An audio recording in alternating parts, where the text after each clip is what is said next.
Kalau nggak ada nasa manso, maka orang selalu berpikir, pokoknya yang penting ikut Nabi. Nah itu bahayanya kalau Anda tidak tahu detail, jangan-jangan syariat yang kamu ikuti itu syariat yang sudah berstatus mansukhoh, telah dicabut. Dan itu banyak. Makanya kata Sayyidina Ali ketika ada orang ngajar nggak tahu nasa manso, halakta wa ahlakta, kamu rusak dan merusak orang lain. Seperti tadi pernah ada kawin itu satu turunan, yaitu era Nabi Adam. Masa kita sekarang kawin sama satu turunan, kan nggak mungkin, ya kan? Pernah ada membumi hanguskan orang kafir, yaitu syariatnya Nabi Nuh. Itu dihapus oleh syariatnya Nabi Ibrahim dulu, yaitu Nabi Ibrahim menghentikan apa? Faman tabi'ani fa innahu minni wa man asoni fa innaka ghafurur rahim. Ya, kalau orang ikut saya, ya Allah, ya pasti golongan saya. Kalau yang masih maksiat, masih balelo, saya berharap engkau ampuni. Akhirnya banyak orang kafir tobat. Coba era Rasulullah itu semua orang kafir Mekah itu kafir. Nabi belum wafat, itu sudah ada 114.000 mukmin semua. Jadi Nabi menangi mayoritas orang menjadi mukmin dari mayoritas kafir. Yaitu disebut wara'aitan nasa yadkhuluna fi dinillahi afwaj. Andai kan Nabi Muhammad pakai syariatnya Nabi Nuh, bisa enggak mengislamkan orang sebanyak itu? Enggak bisa kan? Maka ini penting mengenali nasah mansuh. Jadi periode cara wong Jawa maksud no tuntas. Robila tadar itu pasot tuntas itu menghabisi itu habis di periode Nabi siapa? No, syariat itu sudah enggak dipakai lagi. Yang dipakai apa? Faman tabi'ani fa innahu minni wa man asoni fa innaka ghafurur rahim. Lah Nabi Muhammad ini nabi yang kena khitab anit tabi millata Ibrahim hanifah. Jadi masternya Nabi Muhammad itu mentornya Nabi Ibrahim. Sehingga syariatnya ya faman tabi'ani fa innahu minni wa man asoni fa innaka ghafurur rahim. Tidak syariat Rabbila tadzar 'alal ardi minal kafirina daya. Jelas ya. Jadi mengenali nasa mansuh itu penting sekali karena kalau enggak Anda halakta wa ahlakta, kamu merusak diri kamu sendiri juga merusak orang lain karena menfatwakan hukum yang sebetulnya sudah berstatus mansukh. Hanya berdasar itu kan syariatnya nabi-nabi dulu. Syariat yang apa?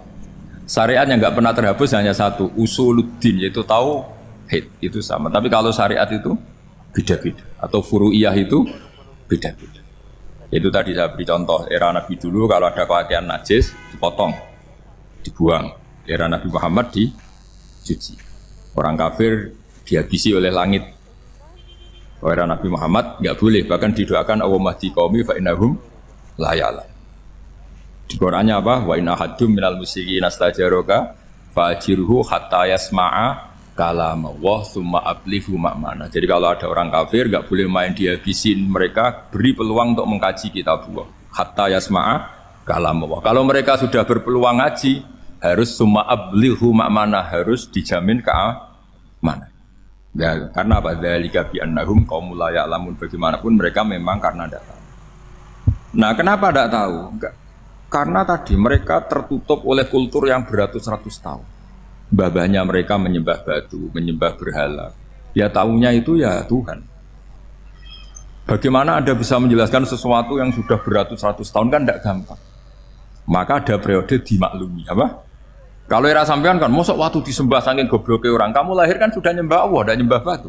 Bayangkan kalau kamu jadi mereka, wong perut kamu saja disuruh makan pizza sakit kok, karena saking lamanya makan sambal kan gitu. Kamu bilang perempuan Indonesia saja cantik kok, saking lamanya jadi orang Indonesia. Padahal orang Indonesia tanyakan orang Eropa, cantiknya di mana? Kamu lahir di Afrika, bilang orang Afrika itu cantik, tanyakan orang Eropa, cantiknya di mana, hitam gitu kok. Jadi orang itu pasti terkooptasi oleh sekelilingnya. Orang Afrika akan bilang, wanita Afrika itu cantik. Coba tanyakan orang Eropa, cantik apa enggak? Belas. Orang Eropa yang kulitnya gitu, kata orang Eropa indah, kata sampean. Koyok anaknya kebu katanya kulitnya. Jadi orang itu akan terkooptasi oleh sekelilingnya.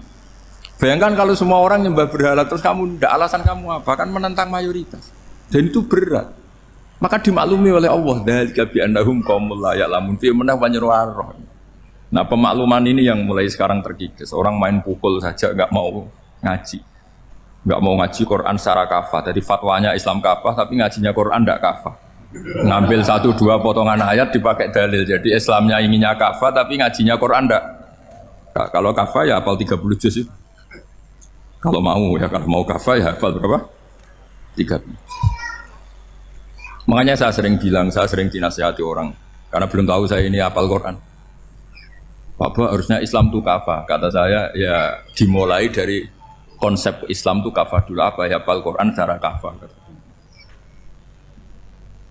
Jadi ini penting saya utarakan. Bahaya sekali orang mengenali Islam tanpa mengenali nasah mansuh. Karena beberapa syariat Nabi sebelum kita itu berstatus mansuh. Terus contoh berikutnya, ini nasah mansuh antar Nabi apa khusus internal Nabi? Antar Nabi aja gak selesai nih sampai subuh aja gak selesai. Contoh yang paling keren mungkin cowok semua senang. Nabi Dawud dulu istrinya berapa? 99. Nah itu kalau masih halal itu kan berarti jenengan tuh punya istri berapa? Wah itu kan ngeri betul. Punya satu aja repotnya gitu apalagi berapa? Punya 99. Terus kamu bilang gini, ini kan syariatnya Nabi Dawud, Nabi kan bisa diikuti. Pernah ada periode di mana seperti itu boleh. Jadi makanya mau tidak mau mengenali nasah mansuh itu harus. Kalau enggak ya kamu masih berkeyakinan boleh beristri berapa? Nah ini penting saya utarakan. Makanya Sayyidina Ali itu kalau ngetes calon mubalek, kira-kira kalau Kemenak dulu inginnya apa? Sertifikasi apa? Mubalek. Itu tanyanya gitu. Ta'rifun an-nasa wal mansuh, kamu apa tahu nasah mansuh? La. Jawabnya Sayyidina Ali, halak tahu ahlak tahu. Kamu orang yang rusak. Karena tadi takutnya ada syariat yang sudah mansuhoh dipakai. Itu tadi misalnya kita ini tidak umatnya Nabi Nuh, tapi pakai syarat Robila Tadar alal ardi minal kafirina. Terus ketiga begini, misteri manusia itu. Dan ini kita tidak pernah tahu sampai kiamat, tapi ini ilmu harus kita diskusikan. Misalnya saya ini namanya Bahaudin. Saya sekarang hidup sampai 2019 sekarang. Kan hanya Allah yang tahu berapa turunan saya sampai kiamat dan statusnya kayak apa. Donald Trump juga gitu. Donald Trump itu sekarang kafir, tapi kita tidak pernah tahu nanti turunan keberapa ada yang Muslim. Nah turunan yang calon Muslim ini diletakkan di mana kita tidak tahu. Yang jelas kalau kamu bunuh itu katut itu. Artinya gini, logika membiarkan orang kafir itu ya ada logikanya. Gitu. Logika membunuh karena mereka mau membunuh kita ya ada logika fikihnya karena kalau kita ada membunuh dibunuh. Makanya semuanya hukum ini terus bergantung al-hukmu yaduru ma'ilatihi wujudan wa'adam. Di sini terus dipertemukan. Makanya semua nabi itu kalau yang namanya membunuh pasti pas perang saja karena ini kondisi yang memang pilihannya hanya dua, kalau nggak dibunuh ya membunuh. Ada duel lah itu. Maka ini butuh kajian fikih dan orang nggak boleh subjektif dalam hal ini. Saya ulang lagi, tidak boleh subjektif. Karena tadi, orang yang kamu katakan sekarang misalnya Zaid, kamu itu bodoh sekali. Kenapa bodoh? Nggak hafal Quran, nggak pernah kuliah, nggak pernah ngaji. Ternyata Zaid ini bersemayam calon anak yang alim alama hafal Quran. Namanya Umar, tapi masih jadi sperma. Suatu saat Zaid itu punya anak alim alama. Kan banyak orang nggak bisa baca Quran punya anak hafid. Banyak nggak di Indonesia? Banyak nggak petani yang punya anak dekan? Petani punya anak dekan. Yang dekan punya anak naik kelas saja susahnya bukan main. Banyak kan? Nah ketika dibalik nanti ada dekan punya anak goblok, yang petani punya anak dekan, pinter mana? Kita tidak pernah tahu. Makanya ini kan ya sudah kalau nggak pernah tahu ya bilang saja wallahu alam kan selesai. Daripada keminter keliru kan ada wallahu alam. Makanya cerita favorit guru saya, Kiai Haji Maimun Zubair itu punya apa namanya Ki Zubair. Itu cerita favoritnya itu ada santri namanya Soleh. Soleh itu alim alam. Orang Madura itu cara berpikir kan kalau kiai saja alim seperti itu, apalagi bapaknya. Pas bapaknya main ke pondok, santrinya ada ribuan. Bapaknya main ke pondok itu, sholat itu ya gak bener, gak sesuai sunnah Rasul lah kira-kira gitu. Sudah sholat itu gak bener apa gak bener. Masih ditakwil sama santri Madura karena orang Madura itu kultus. Mungkin khilaf itu satu khusus, pokoknya perlakuan khusus. Suatu saat saking bodohnya orang itu kenceng tuh pikir musola. Wah ini nggak bisa ditakwil lagi, akhirnya nggak bisa ditakwil tuh nggak. Wah ini sudah nggak bener ini, nggak bener. Singkat cerita santri tadi nggak kuat matur ke kiainya, Pak Yai, jenengan sealim itu kok bapaknya segoblok itu. Kenapa? Ya, dia kenceng pikir musola. Oh bapak saya tuh pinter sekali. Kok bisa? Karena beliau yang memutuskan saya mondok sampai saya jadi alim alama seperti ini. Yang bodoh itu mbah saya. Bodoh itu mbah saya kan. Artinya gini, sekarang misalnya Anda dekan, atau Anda rektor, atau Anda profesor, atau Anda kiai top, mubalek kondang. Anda mubalek kondang terus punya anak, gobloknya bukan main. Atau apalagi anaknya ketangkep KPK. Yang satu anaknya orang bodoh jadi dekan. Kalau kompetisi ini pinter mana? Ada ahli metodologi, tapi anaknya itu terlibat narkoba. Yang ini petani utun, anaknya dekan. Kira-kira kalau dikompetisikan pinter mana? Anaknya pinter petani tadi gitu. Yang ketika petani kamu vonis bodoh gitu. Tapi siapa tahu kalau ini menyimpan calon. Paham ya? Kita tidak pernah tahu. Makanya Quran selalu ngajari dalam ilmu sosial itu wa in adri la'allahu fitnatul lakum wa mata'un ila. Di dalam ilmu sosial itu kita harus jawab tidak tahu. Karena mudah. Makanya saya tadi pagi ngaji di direktorat saya bilang, saya pernah diprotes orang, Gus kamu udah jelas 01 atau 02. Biasa aja begitu. Manusia itu makhluk yang paling gak jelas gitu. Sekarang soleh suatu saat bisa saja gak soleh. Yang sedang gak soleh suatu saat soleh. Sesuatu yang mungkin rubah kok kamu fanatik itu gimana? Nalarnya itu gimana? Coba kita tahu dulu Wahsy itu pembunuh Hamzah, akhirnya mati mukmin ya gak? Padahal orang yang sangat dibenci Rasulullah karena membunuh Sayyid siapa? Hamzah. Sa'labah yang tukang itikaf di masjid akhirnya su'ul. Kita tidak pernah. Nah kalau nggak pernah tahu ya tidak usah terlalu fanatik ya. Kayak jenengan seneng saya itu ya saya tidak tahu sampai kapan ya. Saya seneng sampai kapan ya tidak tahu. Kayak suami istri pas nikah harmonis bulan madu sampai kapan bertanya. Yang jelas paling awet itu pasangan jelek itu pasti nggak awet. Makanya jadi guyonan pasangan itu jangan baik-baik gak awet, kalau jelek itu ternyata maksudnya cantik sama ganteng itu suatu saat pasti jadi jelek. Yang jelek sama jelek pasti jelek terus. Makanya jadi guyon aja. Kalau pasangan jelek itu awet katanya. Tapi kalau pasangan baik, ternyata baik wajahnya itu pasti gak awet. Suatu saat pasti jelek. Tapi yang jelek awet. Karena mulai dulu ya jelek sampai itu. Awet jeleknya maksudnya bukan. Ya jelas ya, jadi saya mohon sekali ini ilmu. Sama ndak urusan, ini bukan urusan cocok tidak cocok, tapi ilmu. Ilmu harus kita dengar bahwa syariatnya para nabi itu yang sifatnya furu'iyah, tidak usuliyah, tidak tauhid itu potensi rubah. Sehingga mengkaji nasab mansukh itu satu keharusan seorang ulama.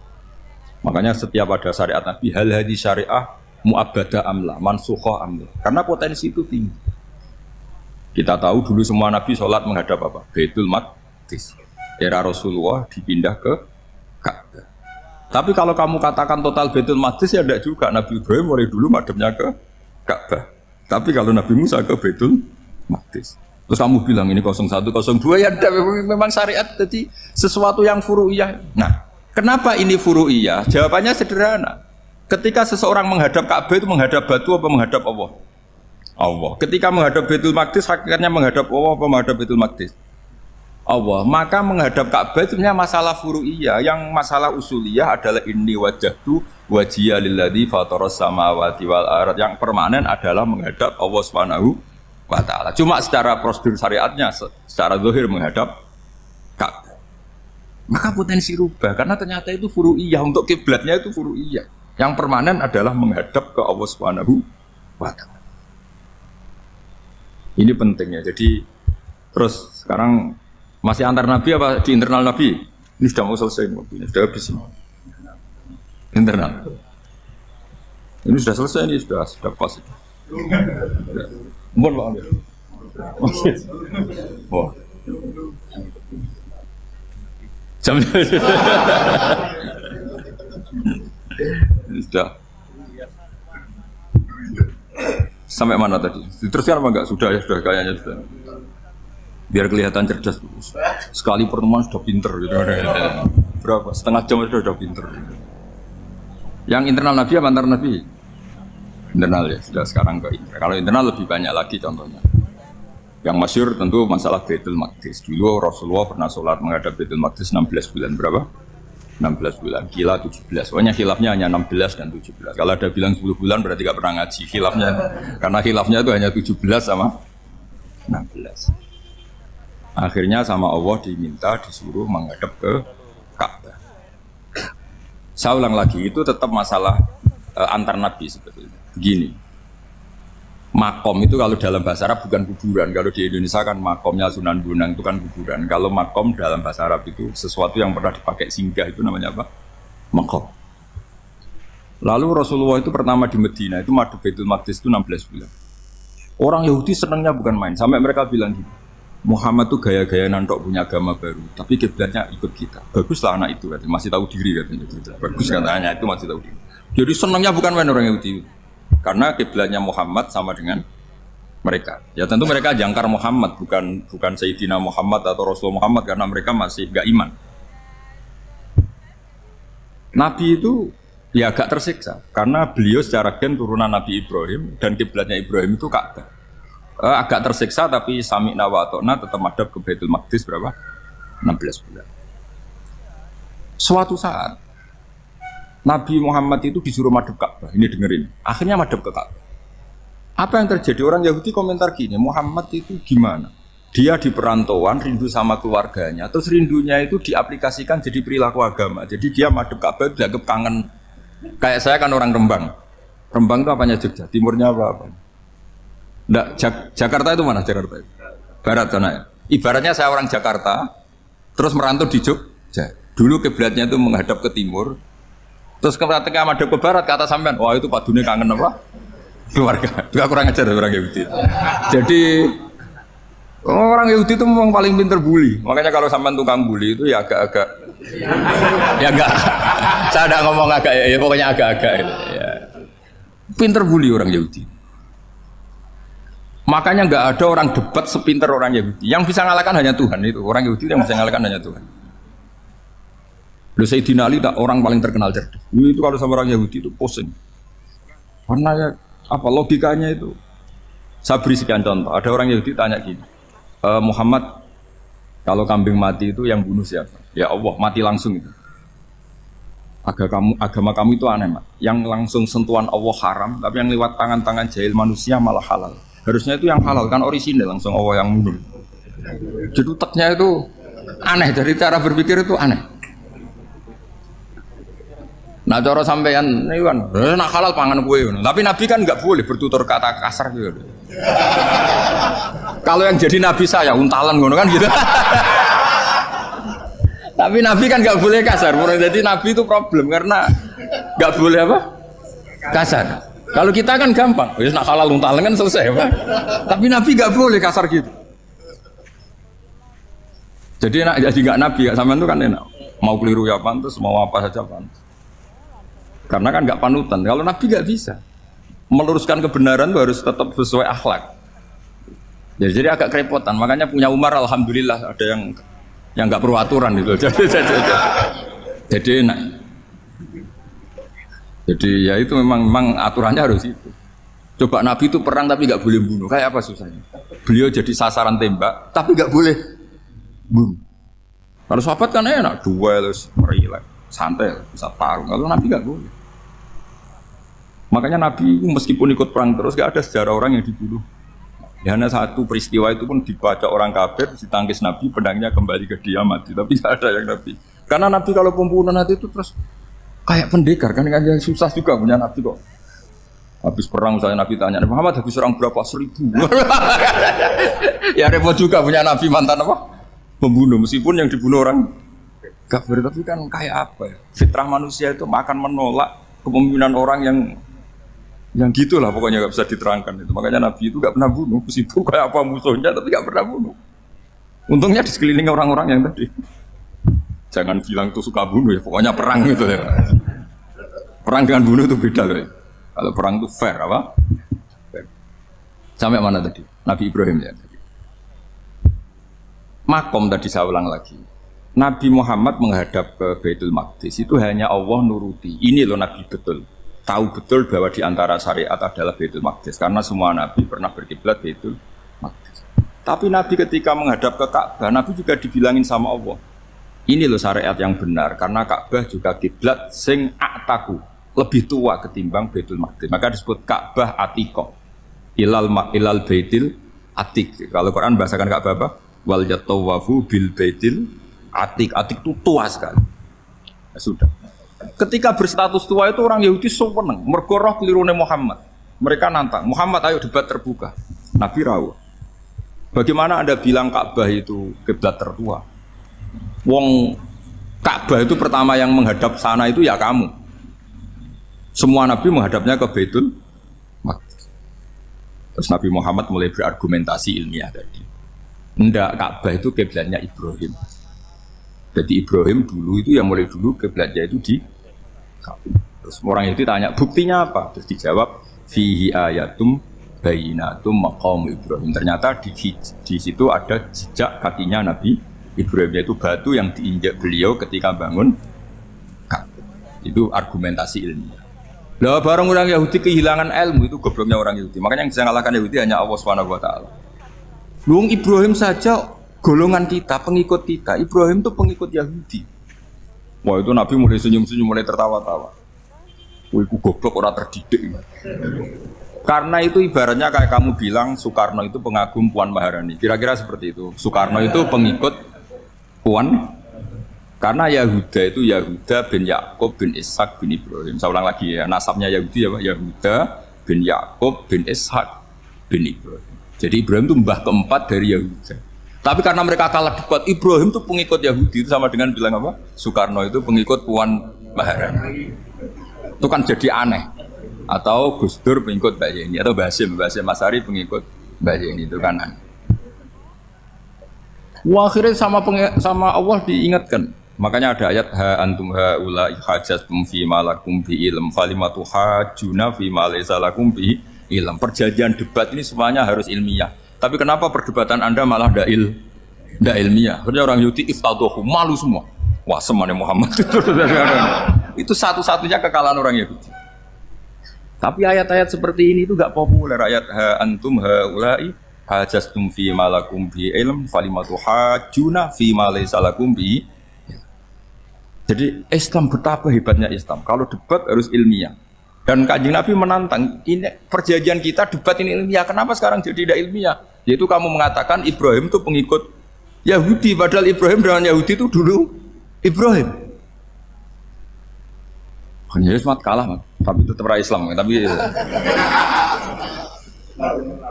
nah, makanya terus Ka'bah dibuktikan ketuaannya lewat apa? Fihi ayatum bayinatum maqamu Ibrahim. Itu bukan makom kuburan.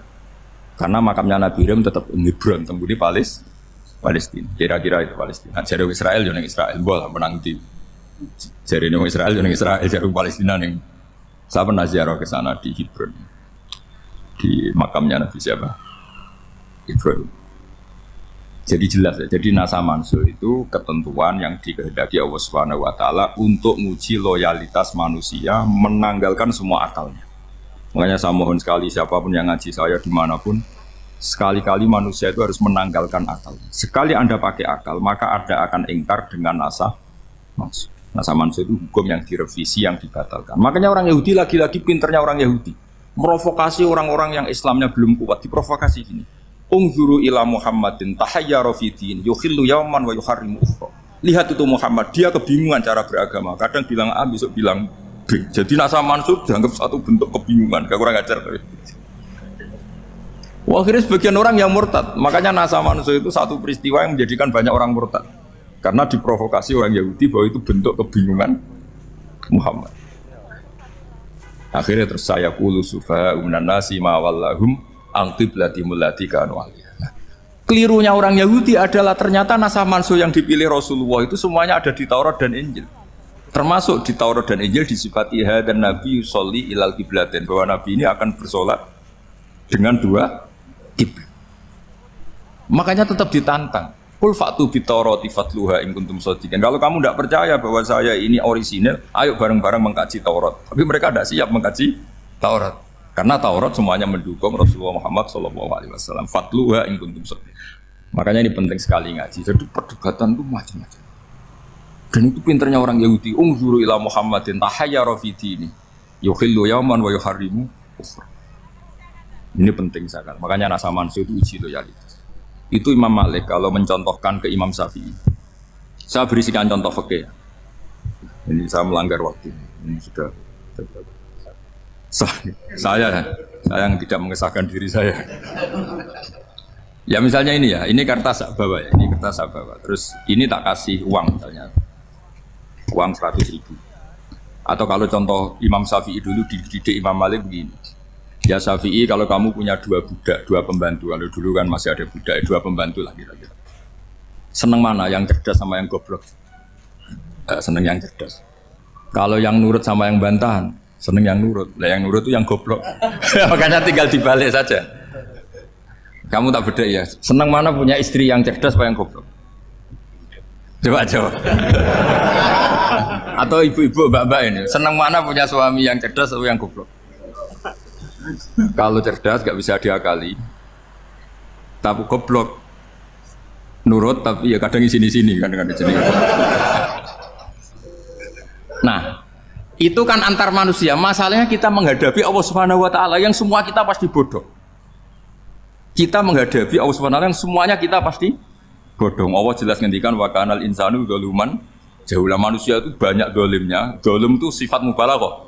Kalau orang dolim sekali dolim, kalau sering zalum, kalau jahil biasa jahil, kalau banget jahili jahul. Bahasa Arab kan gitu memang. Ghafir, pengampun biasa. Kalau ghafur selalu mengampuni. Syakir, makanya sifatnya Allah Ta'ala ikut wazan fa'ul semua. Ghafur, syakur, atau diikutkan wazan fa'al. Kalau goblok biasa jahil, goblok banget jahal kan gitu. Kafir biasa kafir, kalau kafir banget kafar. Ya, jadi wazan balagha itu bisa fa'al, bisa fa'ul ya. Kafirin, kafar atau kafur. Paham ya? Malah ngaji nahwu. Ya, tapi ini memang perangkatnya ya. Ini kan perang mau tidak mau. Makanya misalnya Allah tidak suka kulla kafarin banget kafir ya, Pak. Paham ya? Kulla khawanin banget khianati. Kalau khain khianat biasa, kalau khawan sering khianat. Nah manusia itu kata Allah apa? Zaluman, wis banget dolime, banget bodoh. Itu kalau yang ngarang hikam mencontohkan tuh gini, manusia itu pas bener saja salah, apalagi pas salah. Jadi manusia itu kata Imam yang ngarang hikam itu, man itu kanat mahasinhu masawiyah, fakih fala takunu masawihi masawiyah. Ketika baik saja buruk, apalagi ketika buruk. Coba kalau ada orang dermawan sama teman-temannya, tanyakan istrinya. Duit dihambur-hambur, disekno konco ngalono bojo. Mesti itu. Teman yang sering silaturahim ke teman-temannya, kata temannya baik, senang silaturahim, tanyakan istrinya. Oh, meninggali wong. Jadi manusia pas baik saja ada buruknya. Apalagi pas buruk. Makanya dulu bapak saya ngajarin saya, istiqomah ya apik, tapi kadang-kadang nak keterusan itu ora istiqomah ngangkangi orang dia tidak punya kesempatan. Misalnya ada imam masjid imami terus sampai tua sampai mau mati. Itu istiqomah apa tidak memberi peluang yang lain? Tidak jawab aja. Jadi itu manusia. Jadi pas baik saja buruk, apalagi pas buruk. Kayak saya gini di sini ngajar baik, tapi saya ada tidak sopannya harus di atas. Padahal banyak orang sepuh, ada Pak On, ada beberapa yang kan terpaksa nggak sopan. Tapi sama yang nyuruh, berarti sama yang dosa. Kemarin saya minta di bawah supaya ganjaran saya utuh, ini gara-gara begini ganjaran saya ini agak terkredit apa terdebet itu karena itu. Saya teruskan. Jadi manusia itu punya sisi itu karena manusia itu dzalum dan apa jahul. Wa kanal insanu dzaluman. Problemnya ini ngadepi Allah yang selalu pinter, yang kita selalu bohong. Misalnya gini, kamu ditanya Allah. Ini contohnya Imam Malik. Ikla hadi sokhro, fa inna tahtaha dhahaban. Coba bongkahan batu itu kamu angkat, di bawahnya ada emas. Lalu budak yang pinter berlogika, oh disuruh buka itu karena ada emas toh. Berlogika. Kalau budak yang goblok enggak, ya disuruh ya diangkat saja. Ada emas apa enggak karena perintah ya diangkat. Yang satu nurut karena perintah, yang satu nurut karena ada emas, ada sesuatu.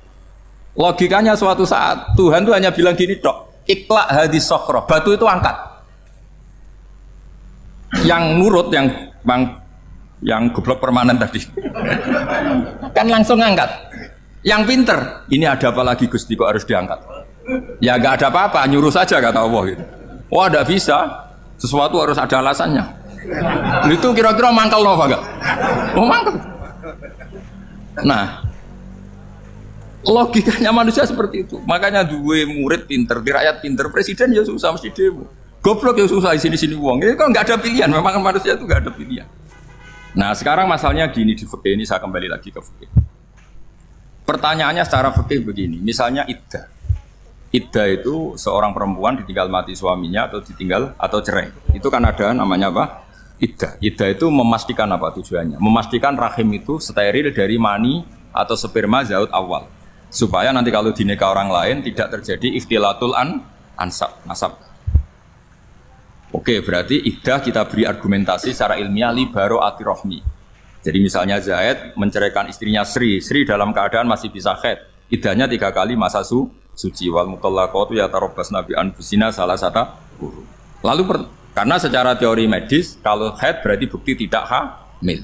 Apalagi kalau haidnya terulang-ulang sampai 3 kali pasti tidak hamil. Jika kalau nanti dinikahi orang lain, pasti kalau ada anak, ya anaknya zaud sani atau zaud kedua. Berarti alasan iddah libaro atir rohmi. Oke, kita sok pinter, sok bijak. Pertanyaannya adalah, sekarang sudah baru 1 bulan, suaminya di Malaysia, nggak pernah ngumpuli. Dicek di medis juga berbukti tidak hamil. Apakah boleh tanpa iddah? Semua ulama mengatakan tidak boleh. Tapi ini kan rahimnya jelas bersih. Ya karena iddah itu nuruti perintah pangeran, pokoknya tetap iddah 3 kali masa suci, 3 kali masa suci atau masa haid, itu ada perdebatan ulama. Tapi kan ini terbukti bersih Gus. Meskipun terbukti bersih, kata Allah harus iddah 3 bulan atau berapa? Kira-kira 3 bulan 4 bulan ya tetap harus iddah. Kowe milih mana? Sok pinter, Gusti. Berhubung ini, pangeran buat terang gitu. Berhubung. Jadi Tuhan apa bawa berhubung Gusti ini jelas steril dari sperma zaut awal. Nggak usah iddah Gusti. Sama aja kamu disuruh majikan kamu ikhla hadis sakhra, berhubung nggak ada apa-apa, nggak usah ya. Kira-kira mangkel nondak budak yang seperti itu. Mangkel. Maka dibutuhkan kebodohan dalam beragama. Betul itu memang. Makanya Nabi itu unik, pernah bilang itu gini, aksaru ahlil jannah al-bulu, aki-aki penduduk swarga itu al-bulu, wong goblok-goblok. Maksudnya goblok yang jenis ini, bukan goblok betulan maksudnya. Maksudnya goblok jenis ini itu ya tetap pinter, tapi pinternya dibuang. Pura-pura goblok demi samina. Nah, jadi saya misalnya kok pinter dan goblok tadi sekaligus. Pinter dan goblok. Ya bah ikhla hadis sakhra fa inna tahta hadaban. Tak angkat karena saya tahu di bawah ada emas. Tapi di hati saya sajane ya mergo perintah. Suatu saat kalau disuruh Allah ikhla hadis sakhra, perintah ya tak angkat ya sudah. Jadi ya pinter ya goblok. Saya tahu namanya perintahnya Allah pasti ada hikmahnya. Hikmahnya itu adalah libaro atir rohmi. Tapi hikmahnya jadi kawula adalah nurut perintah Allah, cek tahu alasannya maupun tidak. Lah di sini ada illatul hukmi untuk membangun kecerdasan, tapi ada loyalitas untuk membangun ubudi. Ya, bahwa kita ini kawula roh tetap loyal. Makanya tadi pagi saya cerita Sayyidina Umar. Sayyidina Umar kayak apa cerdas, tapi tetap ubudi ya. Yaitu Rasulullah SAW sering dibully orang kafir. Muhammad itu gaya-gaya nantok. Wong ora oleh nyembah berhala, ora oleh nyembah watu, jebule ini nyembah Hajar Aswad. Karena dilihat dari jauh kan tetap nyium Hajar Aswad. Coba kalau kamu lihat dari jauh, kamu sujud dari jauh kan kayak sujud sama batu. Makanya Sayyidina Umar karena orang kafir masih cara berpikir gitu, tiap nyium Hajar Aswad itu komentar gedumel. Alim tu annaka hajarun la tadurru wa la tanfa. Walau la anni ra'aitu Rasulullah qabbalaka ma qabbaltuka. Aku ron aku watu ya raman doroti raman fati. Kalau saja saya tidak melihat Nabi nyium kamu, saya tidak sudi nyium kamu. Jadi tidak berdoa, doa mustajab itu tidak gerutu. Karena apa? Umar tahu ini masalah secara tauhid. Kalau saya doa depan Hajar Aswad nanti dikira syirik karena berdoa di depan batu. Tapi kalau saya tidak nyium nyulayani sunnah Rasul yaitu nyium Hajar wis tengah-tengah nyium sambil gerutu itu sudah kompromi. Ya nyium tapi gerutu. Kayak apa? Makanya ya cerdas tapi ya goblok tadi ya cerdas. Itu uniknya Rasulullah. Jadi muji orang pintar ya sudah langit. Tapi Nabi pernah dalam satu hadis mengatakan aksaru ahlil jannah al-bulbu. Aki-aki penduduk swarga itu orang bodoh. Artinya orang bodoh itu bukan bodoh betulan. Dia meninggalkan akalnya demi loyalitas ubudi. Untuk menutup itu bukti begini. Perang Badar itu perang yang nggak mungkin dimenangkan umat Islam karena orang kafir itu 1000 dengan pasukan full dengan peralatan perang full. Rasulullah itu tahun kedua Hijriah itu pasukannya hanya 313. Itu pun pedang itu untuk orang 5 itu hanya ada pedang 1. Jadi kalau mau dibaca orang sih, kang milih pedangnya aku. Itu kan nggak kebayang perang dalam keadaan seperti itu. Jadi mesti kalah, orang kok mungkin kalah, mesti. Tapi Nabi tetap bilang, saya ini disuruh Allah perang, ya harus berangkat. Yaitu perang Badar. Kata para sahabat, ya Rasulullah ini nggak masuk akal, sudah nggak usah perang, ini nggak masuk akal, mau setor nyawa. Sudah gitu dadaan, nggak ada persiapan. Lucunya apa? Sahabat itu ketika Nabi tetap berangkat. La akhrujanna walau waqti. Nabi menginginkan saya tetap berangkat meskipun sendi. Setelah Nabi berangkat sekian meter, tuh sahabat ikut semua. Kata Nabi, lah kamu kok ikut? Ya ikut saja. Kata kamu mesti kalah. Ya anggap saja setor nyawa. Demi loyalitas pada jenengan. Itu makanya nggak ada periode sebaik periode sahabat. Tapi yang gerutunya jalan. Karena gerutu ini bawaan ilmiah. Makanya kita loyal sama presiden. Tapi yang nggak cocok ya gerutunya jalan. Tapi bawaan mencintai Indonesia tetap jaga stabilitas. Itu bawaan cinta Indonesia, bukan cinta pejabatnya kadang. Gerutunya jalan, tapi bawaan loyal sama Indonesia tetap mengaku. Bawaan loyal sama Rasulullah tetap ikut perang, bawaan akal karena nggak masuk akal ya gerutu. Dan itu uniknya Quran itu mengapresiasi itu dan dianggap nggak masalah. Saya bacakan ayatnya. Kama akhrajaka rabbuka min baitika bil haqq wa inna fariqam minal mu'minina lakarihun yujadilunaka fil haqqi ba'dama tabayyana ka'annama yusaquna ilal mauti wa hum yanzurun. Peristiwa Badar ada peristiwa kamu itu keluar untuk perang. Sahabat kamu ngikuti, tapi mereka lakarihun, enggak senang sebetulnya. Karena enggak masuk akal. Ya geremeng tapi ya derek. Yujadilunaka fil haqq, mereka mendebat kamu dalam kebenaran. Jadi ya Rasulullah wong perang kawan kalah jenengan lakoni alasane nopo? Lah kok melok? Ya saya harus ikut jenengan Nabi. Itu unik. Kalau orang sekarang mana mau, kalau gak masuk akal gak mau melakukan. Coba misalnya istri kamu belanjanya dikurangi. Anggap saja petualangan latihan hidup di masa lalu. Gak mau. Padahal petualangan itu hal yang indah. Petualangan itu kan hal yang indah, kan gak mau. Oh ngirit aja alasan. Tapi lucunya kalau dijak camping bermiskin-miskin di hutan mau. Karena PDW, tapi suami yang ngongkon. Ayolah seminggu ini kita model miskin, anggap aja petualangan masa lalu. Enggak mau. Karena pinter, apa? Coba kalau bodoh. Ya ngono ya apa-apa Mas. Tapi resikonya nak bodoh, pas kamu sakit ya dibiarin. Karena dia melihat sakit kan biasa, namanya manusia. Jadi makanya ini pilihannya susah, hidup itu masih susah makanya ini. Jadi uniknya Quran gitu, Quran itu membolehkan psikologi manusia. Makanya Allah ngendikan kutiba alaikumul qital wa huwa kurhul lakum. Ya saya tahu kamu tidak suka perang. Allah yang ngakui wa huwa kurhul, enggak apa-apa. Tapi ketidaksenangan kita harus dilawan demi mengikuti Allah dan misalnya perempuan Allah juga gitu. Wa ashiruhunna bil ma'ruf. Gauli istri kamu muamalah secara baik. Kata Allah fa in karihtumuhunna fa asa an takrahu syai'a wa ja'alallahu fi khairan kasih. Mungkin ada watak yang kamu tidak suka, tapi di situ ada kebaikan. Allah ngaku yang namanya suami mesti ada watak yang nggak suka dari istri. Juga sebaliknya lebih banyak lagi yang suami istri kamu tidak suka watak kamu, juga nggak suka hidung kamu, wajah kamu banyak lah nggak disuka. Tapi demi kestabilan negara suami istri ini, mereka loyal. Justru itu bagus. Maka jagalah ilmu, juga jagalah loyalitas. Itu yang perlu saya utarakan. Jadi makanya agama ini dibangun dua. Satu kecerdasan hikmah, yaitu ya al-hukmu yaduru ma'ilati wujudan wa adaman. Tapi juga ada ubudiyah, bahwa agama ini milik Allah. Maka sami'na wa ata'na. Karena begini logikanya, saya ulang lagi masalah batu. Ikla hadis sokhro fa inna tahta adab. Terus saya angkat, pembantu saya ngangkat. Dia saya gaji atas nama apa? Nurut kan? Atas nama menemukan emas apa atas nama nurut? Nurut, karena emas itu juga penemuan saya, milik saya. Ngangkat batu yang nggak ada emasnya juga atas nama nurut. Jadi rapot yang saya berikan ke pembantu saya itu tentang nurut dan tidak nurut. Saya kan tidak peduli dengan cerdas dan tidak cerdas. Itu kan tidak sesuatu yang menguntungkan saya. Nah Allah juga gitu. Kecerdasan kamu, pinter kamu itu tidak menguntungkan Allah Subhanahu wa Ta'ala. Karena Allah itu tidak butuh pinter kamu, cerdas kamu. Allah hanya butuh mental ubudiyah kamu. Makanya Allah mensifati nabinya hanya subhanalladzi asra bi abdihi, karena status tertinggi manusia adalah sifat kehambaan. Makanya ya Tuhan nafsul Ma inna irji'i ila rabbiki radhiyatam mardiyah fadkhuli fi ibadi. Berstatuslah sebagai hamba baru wadkhuli jannah. Nah kalau kamu berstatus hamba ya harus baik, gak usah kalian bantah. Coba kalau kamu rasional, ya Allah kenapa bikin surga nanti-nanti? Engkau kan bikin sekarang, ngapain repot-repot nanti? Jadi kacau semua agama.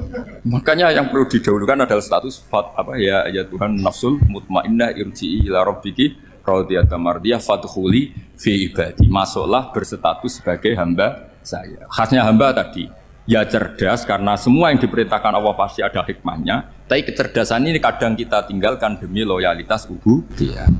Assalamualaikum warahmatullahi wabarakatuh.